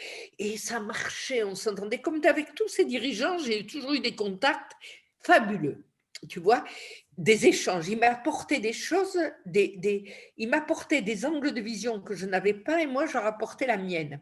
Donc, Gisèle était formidable. Bon. Et elle m'emmène avec elle à Moscou pour aller rencontrer, pour aller voir Moscou, tout ça. Et on avait rendez-vous avec Ponomarev. Et c'était vraiment très... Rendez-vous secret, je te dis, notre guide habituel, il n'était pas là. C'était Jean-Georges qui représentait, qui était l'humanité à Moscou, qui servait d'interprète. Et alors, on a la rencontre avec Ponomarev. Ponomarev, c'était la rencontre avec Ponomarev, d'abord le Kremlin. Alors, on partait dans des voitures énormes, des espèces de trucs, c'est des cars, tu vois. On était 6 derrière, assis, dont notre interprète qui faisait 2 mètres, et on avait toute la place. Bon. Et on rentre dans le Kremlin, et on rentre c'est immense, on rentre dans le bureau de Ponomarev. Alors, le bureau de Ponomarev, comme taille, une cathédrale. Mais tout ça avec des petits rideaux brodés, tu vois, Tchekhov. Ah oui, d'accord, ok. Oui. Voilà, le mélange. Bon. Et puis, sur le mur, une carte immense qui représentait. Alors, ils avaient fait une carte étrange. J'ai vu des cartes que comme ça, c'était que le haut, c'était un cône. C'est-à-dire que le haut tu vois, par exemple, l'Australie, c'était un point. C'est-à-dire que tout ce qui était dans le sud était tout petit et tout ce qui était dans le nord était très haut. Donc, la Russie. Oui, alors eux étaient gigantesques, oui, c'est ça, oui. D'accord. Il n'y avait que la Russie, pratiquement. Avec ce système, ils étaient arrivés à avoir une carte comme ça. L'esprit de Ponomarev n'était pas loin de ça. C'est-à-dire que Risquette me le racontait, et il me disait qu'il adorait lui aussi, mais il lui disait, quand il était en Angola, il lui disait, tu sais, tu devrais faire comme nous, envoyer des tracts. On faisait à la cavalerie rouge, on envoyait des tracts. Et Risquette me disait, il ne savait pas lire. les mecs qu'on avait en face, on était en pleine jungle, ils ne savaient pas lire, et nous, il fallait envoyer des tracts. Il n'avait aucune idée de ce qu'on vivait. Bon, mais il adorait quand même. Oui. Mais il était russe. Ah bah, on voit bien que Cuba a pris l'initiative en Afrique. Ça, voilà, pas totalement. C'est pas du tout les Russes. Hein. Ça, je peux parler longuement de comment ça s'est passé. Oui. Alors, donc, Ponomarev nous reçoit, et Ponomarev, il avait une technique très particulière dans le discours. Ça donnait à peu près ceci. Tu étais là, tu vois, tu attendais les rapports de force dans le monde, la grandeur de l'Union soviétique, les amitiés de toujours entre le Parti communiste de l'Union soviétique, la France et l'Union soviétique, nanana. Un point, tu étais déjà endormi, clac, le point. Et puis on repartait en arrière, on repartait, mais il fallait être très attentif parce que tu avais... Au moment où il pointait le doigt, oui, d'accord. Il y avait 2 points. Le premier point, c'était, je raconte, le premier point, c'était Jean Edelstein et son histoire de l'URSS. Oui, ça ne devait pas trop lui plaire, oui, c'est ça. Oui. Ah ben, il venait de sortir, lui, en plus c'était le côté auteur, c'est-à-dire qu'il venait de sortir une histoire de l'URSS qui est excellente, Ponomarev, qui est travaillée. Ah oui, d'accord. Moi, j'ai lu son histoire de l'Union soviétique, j'ai lu son histoire des relations internationales, remarquable, c'est du travail au petit poil, tu vois. Et l'autre, Ayuri, qui ça partait dans tous les sens. Ah, oui. Et si tu veux, c'est du délire déjà, ça commence. Et comment il s'appelle, Ponomarev, non seulement c'était inamical ce qu'il racontait, mais c'était complètement faux. Donc Ponomarev, qui venait d'écrire une histoire de l'Union soviétique, oui, il était furieux, oui. Et donc il nous dit, mais qu'est-ce que c'est que ce type? Pourquoi vous avez un tel truc? Gisèle, qui se foutait complètement d'Edelstein, elle s'en foutait, mais alors à un point, tu vois, tout le monde s'en foutait d'ailleurs d'Edelstein, à commencer par René Andrieux qui lui avait piqué sa femme. Et il s'en voulait. Ah oui, non, c'était. Avant l'histoire, oui, d'accord. Oui. Non, c'est une des bases de la grande querelle. Alors, je soupçonne Edelstein d'avoir viré de bord à ce moment-là. Oui. Bon, donc, parce que les affaires humaines continuaient à cohabiter, tu vois. Donc, Gisèle, bon, elle se foutait complètement d'Edelstein pour tout dire, mais il fallait qu'elle défende le fait qu'en tant que Française, ce qu'on éditait, ben, il fallait le défendre. Point barre. Donc, on défendait notre ligne.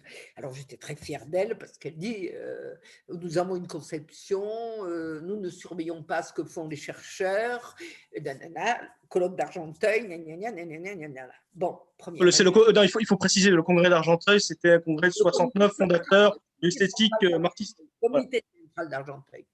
Alors, c'est pas un congrès, c'est un comité central. Voilà, c'est ça. Un comité central, pas un colloque. Un comité central. Alors, mais j'en parle dans mon livre aussi du comité central. Oui, tout à fait.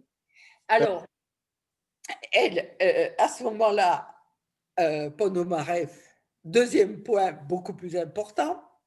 Alors, Ponomarev nous dit, et là, c'est là que je commence à comprendre qu'il y a quelque chose qui ne va pas. Ponomarev nous dit, ça ne va pas. Il y a Giscard et Helmut Schmidt, tu vois. Alors déjà, quand il y avait Willy Brandt, on a beaucoup exagéré l'intérêt de Willy Brandt. Moi, je me suis retrouvé à Berlin avec Willy Brandt. Je peux t'assurer que Willy Brandt, ce n'était pas un ange non plus. Hein. Celui qui faisait les Borus Verbot, qui il était anticommuniste. Oui. Mais en fait, politique, c'est très anticommuniste. Voilà. Mais encore, il était quand même, bon, il avait des échanges, tu vois, c'est-à-dire que l'URSS n'était pas complètement sous blocus. Avec Helmut Schmidt et Giscard, c'était le blocus total qui était instauré. Plus les missiles, tu vois, et le début de la course aux armements. Oui, les Pershing et tout, ce qui va culminer avec Mitterrand. Oui. Donc, c'est là que je commence à apercevoir où est le problème. Parce qu'il nous dit, Gisèle et à moi, en gros, je traduis, hein, je rapide, mais c'était beaucoup plus long, beaucoup plus poli. Mais je traduis, il dit, bon, les mecs, c'est clair, vous ne ferez jamais la révolution. Donc, notre rôle, c'est de protéger la grande Union soviétique qui, elle, a eu le bon goût de la faire. Donc, on l'a fait, oui, c'est ça. Des Surtout, ils avaient pays abandonné la dictature du prolétariat en France, donc il fallait au moins défendre la dictature. oui, ben, quand Fidel Castro a su ça, qu'on avait abandonné la dictature du prolétariat, il a répondu s'ils peuvent s'en passer, tant mieux. Euh, mais, Oui. Ah non, mais il y a des gens qui disaient de toute façon, elle a eu lieu en Union soviétique, donc il faut défendre l'Union soviétique. Mais ouais, non, voilà. mais alors, ben, en gros, c'était ce qu'il nous disait. Il nous disait écoutez, les mecs, vous Mm, êtes nuls, mm, clair, vous ne ferez jamais la révolution. mm. Donc, non, j'exagère, il ne disait pas comme ça, parce qu'il faut Non, mais en jamais. ce moment, vous êtes nuls. Je pense que c'est pas un jugement définitif, ouais, Non, mais non, c'est non, sûr non, que mais c'était pas brillant, quoi. Déjà, disait, ce ouais. que j'ai compris dans ce qu'il disait, avec mon esprit de raccourci, c'était un peu, pour le moment, vous ne faites pas la révolution, tout ce que vous pouvez faire, c'est aider à desserrer les taux. Mais voilà, c'est sûr. Alors là-dessus, il faudrait que je raconte, parce que je n'ai pas raconté dans mon livre, mais j'ai plein, quand je suis allée au congrès du Parti communiste grec, que j'ai rencontré M. Floraki, parce que je n'ai pas raconté tout ça, mais ça Il correspondait y à... a un moment aussi très important, c'est quand tu es avec Eric Hobsbawm et tu vois la dissolution du PCI italien. Ah, du Ça, c'est PCI. très Bon, important. mais j'ai vu toutes les dissolutions. On aurait dit un fait exprès. Oui, Où j'arrivais, ça se faisait. ouais. Écoute, je me suis retrouvée au Malte, au sommet de Malte, face à Gorbatchev et à Bush. Moi, face à Gorbatchev et à Bush au sommet de Malte, Oh, ben, je préfère pas prendre un verre avec toi qu'avec eux. Hein, ça, je peux te le non, dire. la tempête, j'y voyais pas à 3 mètres. J'étais comme Fabrice Del Dongo à la bataille de Waterloo. Je Ah n'ai oui. rien vu. Ah bah oui, parce que alors là, oui, c'est exactement Waterloo, hein, c'est la fin d'un monde. Hein, ouais, c'est ça. Tempête. Donc, par moment, tu es dans l'histoire, tu es comme devant la tempête. C'est-à-dire que tu ne vas pas à 3 mètres, tu vois. Et là, je lisais dernièrement des gars qui ont pris Berlin. Quand les canons sonnaient, les orgues de Staline sonnaient, il y avait tout qui s'éclairait, ils se cassaient la gueule parce qu'ils ne voyaient pas 2 mètres. Ils ne connaissaient pas le terrain, tu vois. Ouais, Bon.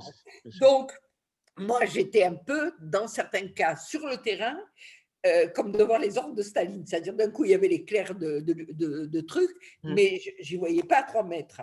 Donc, avec lui, il nous dit ça, et il nous dit, écoutez, il faut desserrer les taux. Et donc, il faut que vous rentrez au gouvernement. Mm. Avec Pour Mitterrand. la paix mondiale. Pour la paix mondiale. Oui, il nous dit, en gros, il nous dit, c'est pour la paix mondiale. Bon, objectif qu'on pouvait partager. Alors, ma copine, nettement plus rapidement, dit quand même, excusez-nous, mais la paix est un objectif très important et nous sommes tout à fait conscients de la nécessité de nous battre pour la paix, mais il y a aussi les intérêts des travailleurs français. Nous n'irons au gouvernement que si nous défendons les intérêts du travailleur français. J'étais fière comme Artamont. Ah ouais, c'est vrai, c'est une bonne réponse. Ouais. Quoi? C'est une bonne réponse, oui. Elle Non, avait mais déjà vu le. On est avant la rigueur, etc., avant 83. oui, Alors. oui, ben, si tu veux, c'était en 79. Ah oui, C'est-à-dire c'était avant même l'élection de Mitterrand, oui, c'est ça. Oui. avant l'élection de François Mitterrand.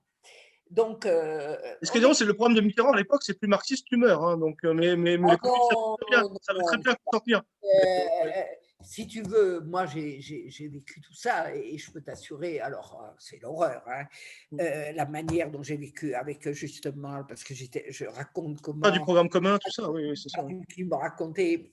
Il venait très souvent manger chez moi. J'avais un appartement à la Villette. Et donc, il venait les soirs de réunion, il venait discuter. Attends, qui ça il Henri Krasuki. Ah oui, Kazuki, ah oui, carrément, oui, d'accord. Il venait très souvent discuter avec moi à la Villette. Et il me disait ce que lui disait Mauroy, tout ça, tu vois. Et je l'avais interviewé très longuement pour Évolution. Il avait beaucoup, lui aussi beaucoup apprécié, peut-être qu'il y avait autre chose, mais il avait surtout beaucoup apprécié de discuter avec moi et tout ça. Et donc, on avait de très longues discussions dans lesquelles il me racontait.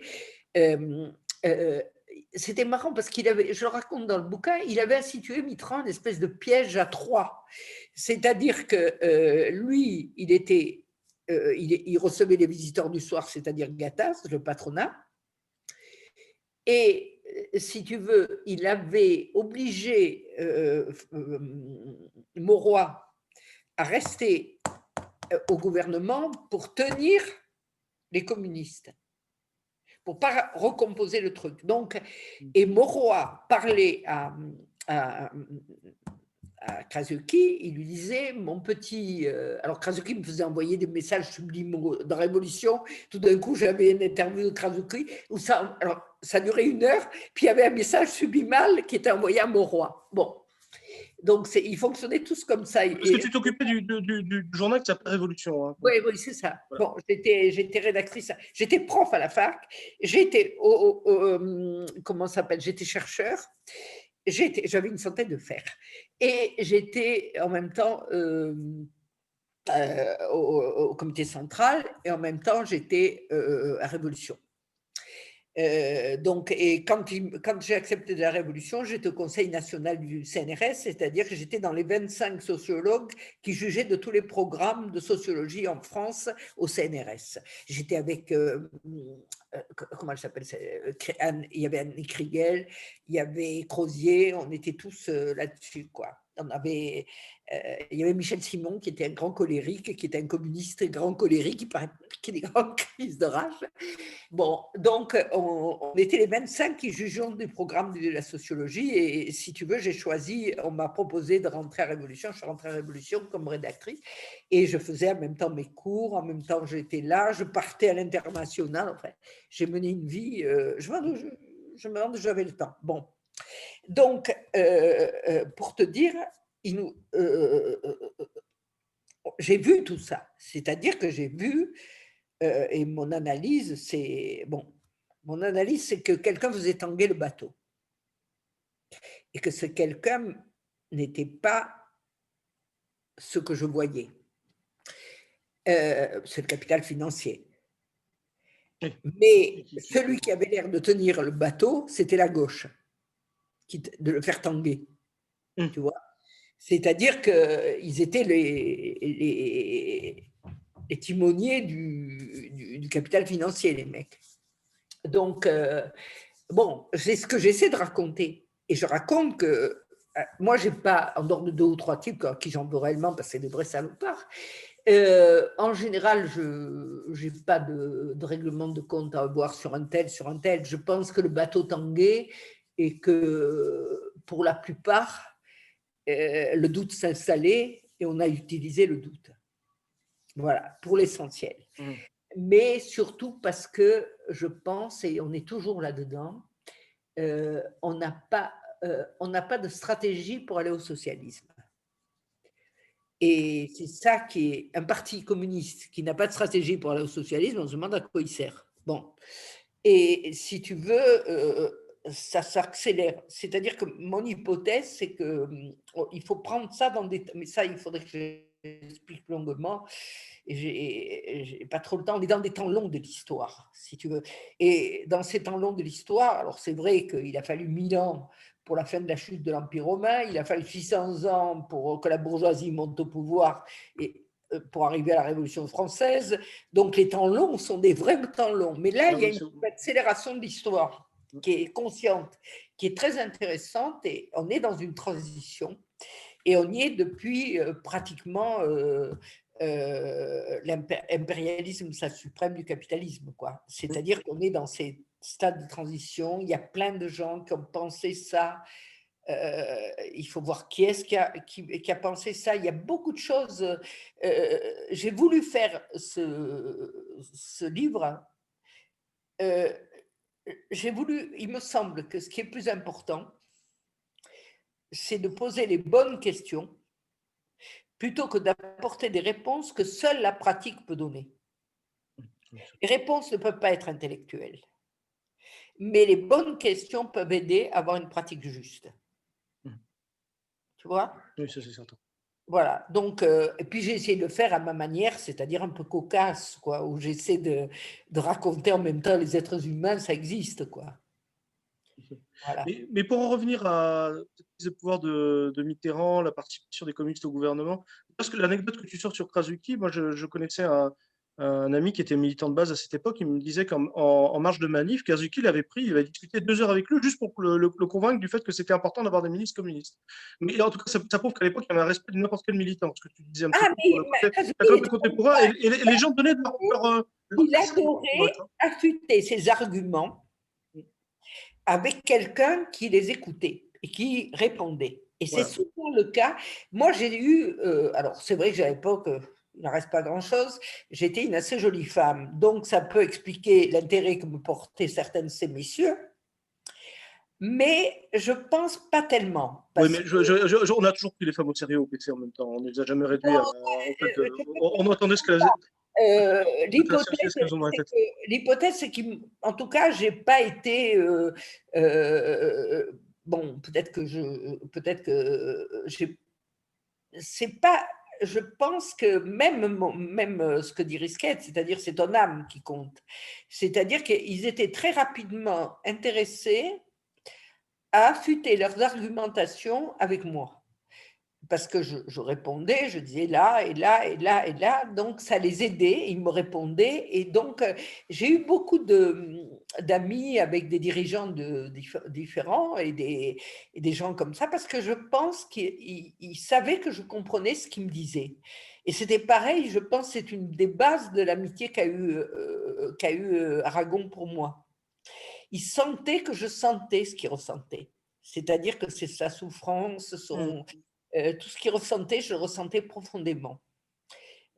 Donc, si tu veux, je crois que c'était un plaisir, et pour des communistes, c'est un grand plaisir. Moi, je l'ai avec, que ce soit des femmes ou des hommes, quand tu as quelqu'un avec qui tu as la chance d'avoir devant toi quelqu'un qui pense, dont tu sens qu'il pense, tu vois, c'est très important. Et c'est ça la plus grande richesse de ce parti, parce que quelquefois, tu avais des gens, mais c'était le secrétaire de section du coin, c'était tout ce que tu veux, mais tu avais des gens qui pensaient partout, qui t'apportaient, même encore, moi je vois, c'est souvent avec eux que j'ai le plus, tout d'un coup ils te disent ça, et tout d'un coup tu dis, c'est vrai, j'avais pas vu cet aspect-là, je l'ai raté, il est essentiel, Hmm. tu Ah, vois. mais c'est intéressant ce rapport humain. Bien sûr, ça fait partie aussi de tes mémoires parce que ça va justement d'affinité élective avec Aragon, par exemple, et alors vraiment aussi d'histoire d'amour, mais politico-affective, hein, avec Jorge Risquet. Alors, c'est pas sûr que tout le monde sache qui c'est, alors que bon, je dirais qu'après le Che final, ça serait peut-être de lui qu'il faudrait parler. Si on parle de Cuba, ça serait. Et Mais donc, si tu veux, il avait une règle que j'ai trouvée excellente et que je m'applique à moi-même. Il disait que mes amis me connaissent et que mes ennemis m'ignorent. mhm, C'était, oui, si tu veux, ce qui le caractérisait, c'était un homme qui savait mettre à exécution, il avait une sorte de génie pour mettre à exécution ce qui se relevait d'une pensée stratégique. Et son histoire, c'est un personnage fabuleux. mhm, C'est un des premiers, il naît, c'est un gosse qui naît dans les Solares, c'est-à-dire les endroits très, très pauvres. Il ne veut pas aller à l'école avec sa sœur parce qu'ils n'ont qu'une paire de chaussures pour deux. Et si tu veux, il a tous ses frères et sœurs qui meurent de la dysenterie, du choléra, tout ça. Il est d'une famille de son père est moitié chinois, moitié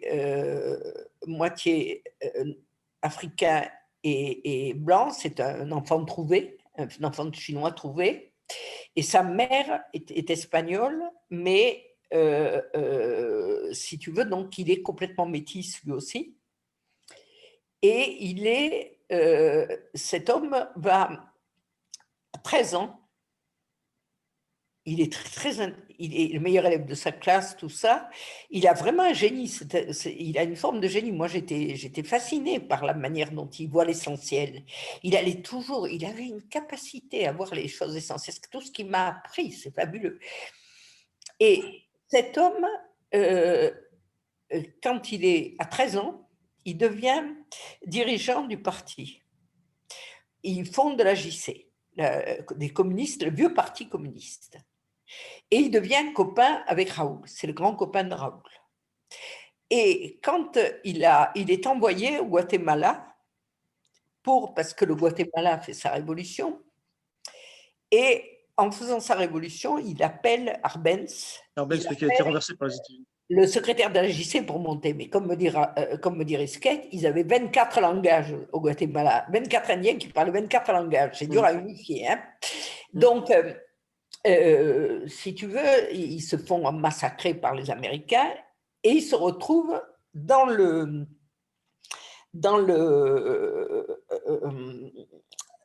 clandestinité. Dans la clandestinité, il rentre en clandestinité avec qui? Avec le Che qui se trouve là aussi par hasard. Et c'est Diego de la Rivera et tous les peintres muralistes. Ah oui, Diego Rivera. Oui.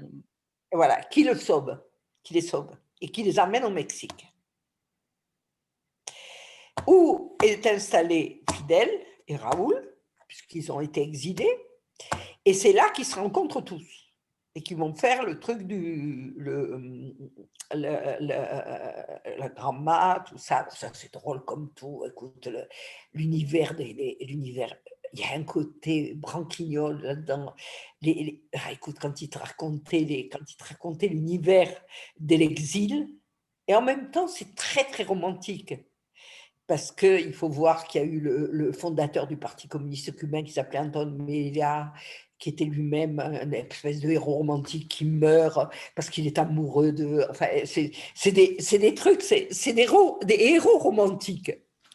Vraiment, ils ont le don.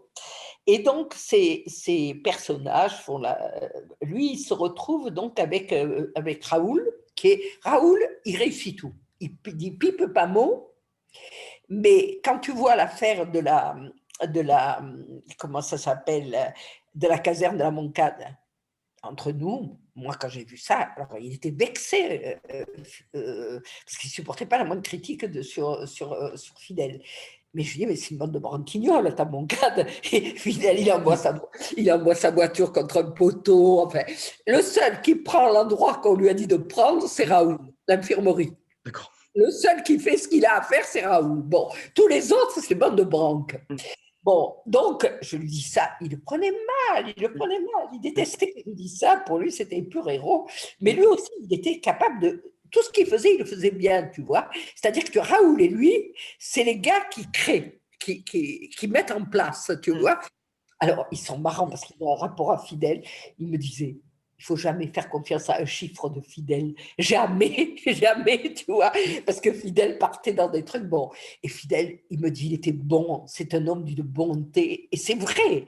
Fidel a un côté, et les autres, ils étaient un peu, ils surveillaient le grain, tu vois. Parce que Fidel est un homme d'une générosité absolue. Donc, et il me disait, les fidélistes, les raoulistes, ce sont les meilleurs fidélistes. Et donc, j'ai vécu tout cet univers-là et je les ai estimés. Par exemple, pour te dire, Bon, comment tu étais autrement, oui. Il était mal habillé, Risquette. Et un jour, il m'arrive un jour, il me montre les chaussures, il me dit, t'as vu mes chaussures, si elles sont belles. Elles étaient affreuses, ces chaussures. On aurait dit des chaussures des gangsters des années 30, tu vois. Alors j'ai dit, mais bon, qu'est-ce qu'elles ont tes chaussures? Il me dit, c'est Raoul qui me les a offertes parce qu'il m'a dit, tu pars en Chine avec moi. Et je lui dis, je peux pas, j'ai des trous à mes chaussures. Il me dit, le comité central va t'offrir une paire de chaussures. Il y avait la période spéciale, il avait réussi en pleine période spéciale, oui, c'est ça. C'était vraiment, tu ne peux pas t'imaginer le niveau de misère de ces dirigeants-là. Je les adorais, moi, d'être comme ça, d'être... D'ailleurs, si j'ai cité sa lettre, c'est parce que cette lettre est sublime, où il me dit, j'ai envie de te téléphoner, je ne téléphonerai pas, je ne dépenserai pas un pesos de mon peuple. Mon peuple, il souffre trop. C'était ça, un dirigeant cubain, tu vois. Et j'ai vu des dirigeants de ce type, moi. Des vrais. C'est vrai que cette lettre, c'est cet impact qui te pousse à continuer encore aujourd'hui. Hein, Ah ben parce que c'est vraiment... je vais te dire, d'ailleurs, c'est tellement c'est tellement des gens qui tu peux avoir confiance, que ça soit moi, c'est bien simple, les deux seuls hommes que j'ai aimés dans ma vie, ils ont tous les deux été torturés, ils n'ont pas parlé, et pas par moi, hein. l'un par la Gestapo, l'autre par Oui, Batista, on lui a arraché les ongles, il n'a oui. pas parlé. Il Non, disait, c'est sûr que c'est pas pareil. il me disait, mais la Gestapo, ils étaient plus forts. Mm. Hein. Eux, Mais, ils étaient mais ça veut rudes. dire que tu trouves quand même nécessaire de dire que c'est pas par toi. Mais Voilà, ça devrait pas être facile. ils arrachaient les ongles. C'est des rustos. Tandis que la Gestapo, ils savaient y prendre, s'y prendre. Oui. Ils jugeaient ça en homme de l'art. Tu Mm. vois, et c'était des gens bienveillants et en même temps impitoyables. Voilà. Les communistes, pour moi, ce sont des gens à la fois totalement bienveillants, c'est-à-dire qu'ils cherchent d'abord à ne pas faire de dégâts, à ne pas faire de mal, etc., etc. Mais quand il faut y aller, il faut y aller. Oui, Et c'est ces gens-là que j'ai aimés. Donc, pour revenir donc à Ponomarev, c'est le moment où je réalise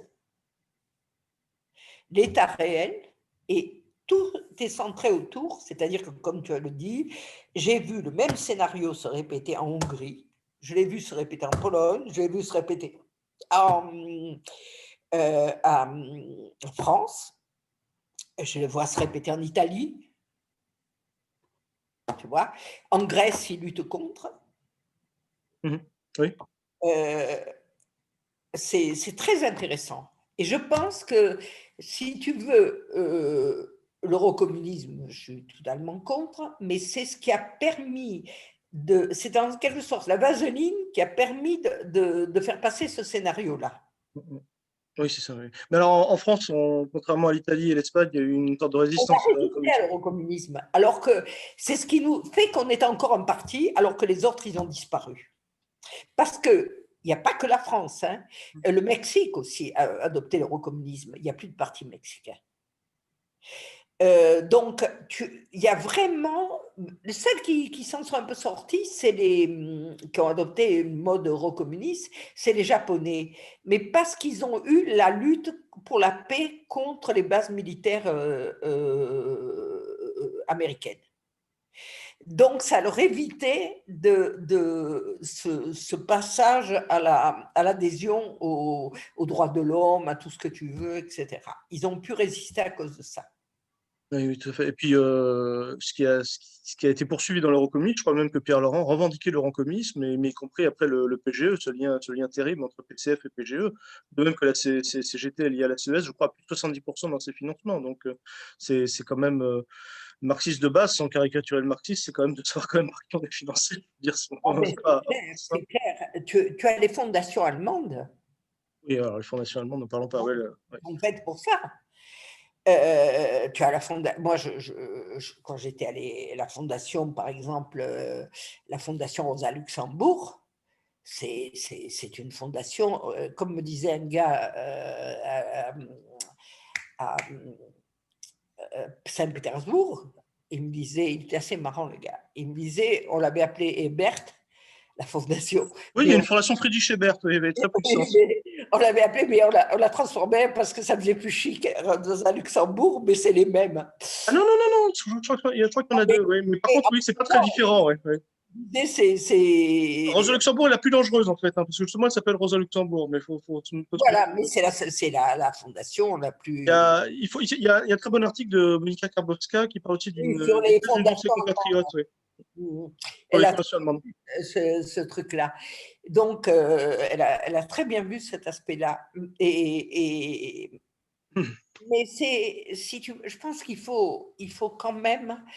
euh, il faut quand même se rendre compte, et c'est très important, moi je pense qu'il faudrait qu'on reconstitue non pas une internationale telle qu'elle était, mais des rapports internationaux très forts. Je pense qu'on est, tout à l'heure je te disais, on est au colloque de Zimmerwald.